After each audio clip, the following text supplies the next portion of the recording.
continue to age, we're facing a neurological epidemic. The fact is, 1 in 3 seniors is suffering from Alzheimer's disease or other related dementias. If you're not one of the 2 that is affected, it is likely that you'll find yourself taking care of a friend or a loved one. Now, the symptoms of Alzheimer's disease and these other neurodegenerative disorders include the loss of memory and the loss of cognitive function. It is the only disease in the top 10 causes of death for which we don't have a cure, we don't have a treatment, and we don't have clinically significant diagnostic tools.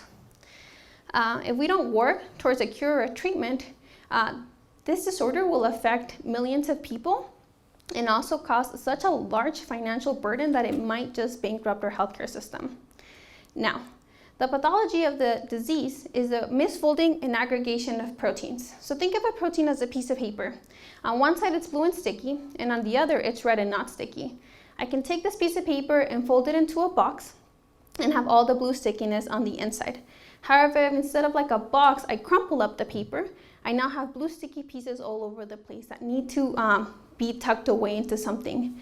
Similarly, a healthy protein has all its sticky ends on the inside. However, for some reason it misfolds, it exposes those sticky ends and it needs to put them away, so to stabilize, all of these proteins come together and aggregate or clump. We call these clumps plaques and tangles. Now, these plaques and tangles appear decades before the onset of symptoms, which really opens up a huge detection window for us. My research focuses on the detection of these protein aggregates.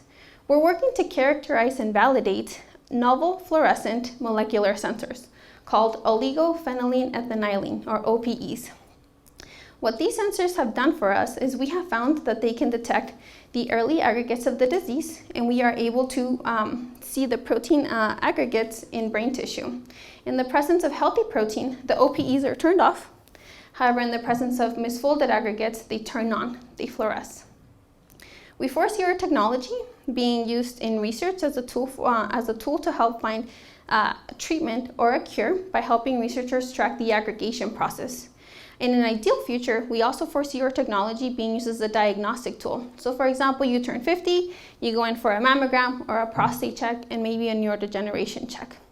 We're working to have intellectually whole seniors. We want to give them a successful aging experience. Thank you.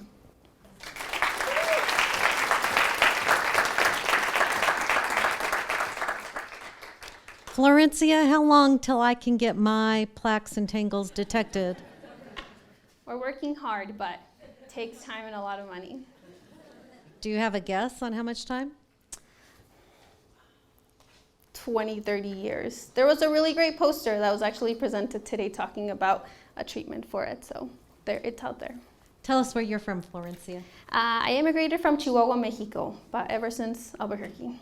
Okay, great. Well, thank you so much. Thank you.